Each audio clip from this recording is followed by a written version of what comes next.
My point is, apparently, the XXXY chromosomes are insufficient. Whoa, chromosomes are basically a conspiracy theory. Welcome back to the JP Reacts channel, my beautiful freedom-loving friend, where we like to call out the lies, hypocrisy, and corruption of tyrants, shine the light of awareness on woke absurdities, and highlight the amazing work of other freedom fighters. Man of science, Neil deGrasse Tyson. Now you might say, well, I thought Fauci was the science. Well, Neil deGrasse Tyson is also science. A man of science going completely off base, completely woke, being completely ideological, politicized rather than scientific, in my opinion, is hilarious. Now, in a second, we'll take a look at the full clip of Neil deGrasse Tyson basically arguing for why gender is fluid and the idea that gender is just XX chromosomes for female, XY for males, why that is just like absolutely not scientific. And I think it's hilarious because I used to listen to Neil deGrasse Tyson, especially if he was on Joe Rogan's podcast.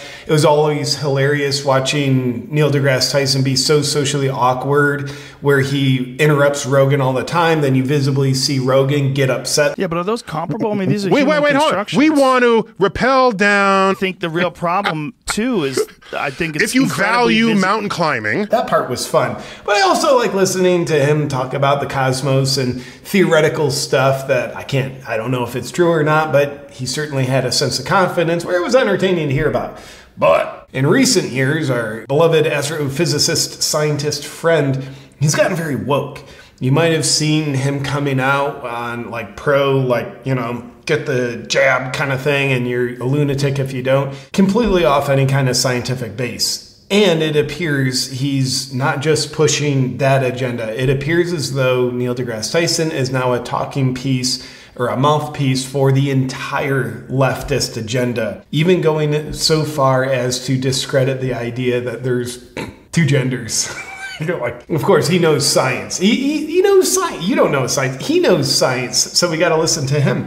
Now, his argument that we're going to hear here, you be the judge, does it have any kind of scientificness to it? Does it have any kind of weight and factuality? Or is it someone who is in a relative position of authority, simply speaking down and trying to persuade people without any factual or scientific basis? You be the judge, and my guess is you'll come to the conclusion that Neil deGrasse Tyson doesn't want you to conclude about him. Well, let's take a look. My point is, apparently, the XXXY chromosomes are insufficient. Because when we wake up in the morning, we exaggerate whatever feature we want to portray the gender of our choice. Well, that's interesting. We wake up in the morning and we can exaggerate anything we want, not just the gender that we want to say we are. We can exaggerate a mood. We can exaggerate anything. We have so many behavioral choices. And my guess is this dude wouldn't say, hey, depending on how you choose to express yourself, what you choose to exaggerate or not with your behaviors, your moods, he probably wouldn't say, oh yeah, and that actually discounts your biological reality inside. You know, you want to pretend like you don't have a certain, like, say you had cancer, that were the case. If you want to pretend like you don't have cancer, you can exaggerate that behavior, but that doesn't mean at a biological level you don't have cancer. So my guess is he would be a hypocrite if you asked him a question like that. Either the one you're assigned, the one you choose to be, whatever. The one you're a man of science saying you exaggerate your gender, either the one you're assigned, no, they observe it. They don't assign it. They look, oh, I'm observing that. Whatever it is. And so now, so now just to tie a bow on this. This is going to be a great bow. Just buckle your science seatbelt. I say to you, somewhere I read. No, this is factual. This is a great scientific resource. Somewhere I read. I think I read. And it gets even more valid. I think I read it. That the United States was a land where we have the pursuit of happiness. Suppose no matter my chromosomes, today I feel 80% female, 20% male. I'm gonna put on makeup. Dude, I feel like I'm 8 feet tall. So let's validate that. Am I 8 feet tall? I feel 8 feet tall, Neil. Please tell me I'm 8 feet tall. I am great. Thank you I am definitely 8 feet tall. I feel that way. I'm going to do that. Tomorrow I might feel 80% male. I'll remove the makeup and I'll wear a muscle shirt. This guy, I'm guessing in no other subject would he let feelings override reality or intellectual discourse. Any podcast I've listened to him on before, he's not someone who talks about like, well, your feelings matter. No, it comes from a place of science and logic where it's like, doesn't matter what you feel, here's the reality. But he completely changes his tune, which in my opinion probably means he is someone completely out of integrity, which metaphorically means he sold his soul to do the bidding of a higher agenda. And I don't know what his payment is, what the payoff is. If it's literal money where whatever business associations he's a part of, if like he has to do this to continue being a part of them, to hold his place in there,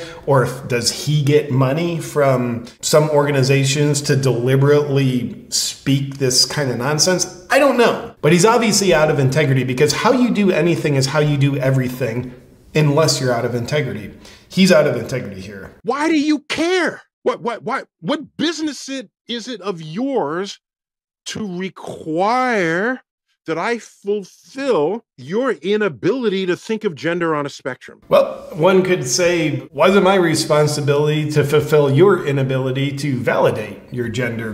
Why do you care? Now, on that question of why do you care, let's go to Twitter or X or whatever. I guess Twitter is now identifies as X, whatever. But on Twitter, where this video clip was posted is on Patrick Bet-David's Twitter account. Now, Patrick Bet-David had Neil deGrasse Tyson on his podcast, and they got into a big debate about the, Fauci shot kind of thing, which was hysterical. And I don't think Neil deGrasse Tyson looked too good. But Patrick Bet-David, who knows Neil deGrasse Tyson, says this: "You ask, why do you care?" Patrick Bet-David: "No one cares how you identify yourself as an adult, Neil deGrasse Tyson.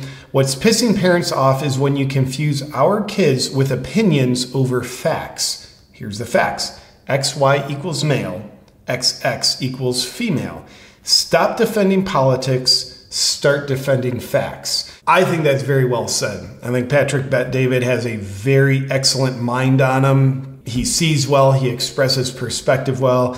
And I think this is a very excellent little rebuttal to woke nonsense that Neil deGrasse Tyson is passing off. I don't even think he's dumb enough to try to pass it off as science. He just knows, hey, I'm a figurehead of science, so if I say nonsense, it'll be easy for some sheeple to be convinced that what I'm saying is actually scientifically validated because I'm a man of science. But when a man of science speaks complete imaginary lunacy, it doesn't mean it's science. It just means we're trying to convince people of it. So with that said, Neil deGrasse Tyson, I want you to know I don't put any weight in anything you have to say anymore. But I love the way you speak. You're very charismatic and loud and amplify your voice. Got a great rhythm. You're entertaining to watch, at least. And I appreciate you, my beautiful freedom-loving friend, watching this video with me as we call out some woke absurdities. And I look forward to seeing you on our next video. But before you go, I want to tell you about something you can't live without. Probably can. But you'll probably have a better life living with it. I'll tell you this, my friend. Health equals freedom, and I consider our immune systems to be the most foundational part of our health, so much so that I consider our immune systems to be the declaration of independence for our health. So if you want great health, you know you have to have a strong immune system. The only question is, are you doing anything about it? I'll tell you about a game-changing formula that I'm using to strengthen and rebuild my immune system.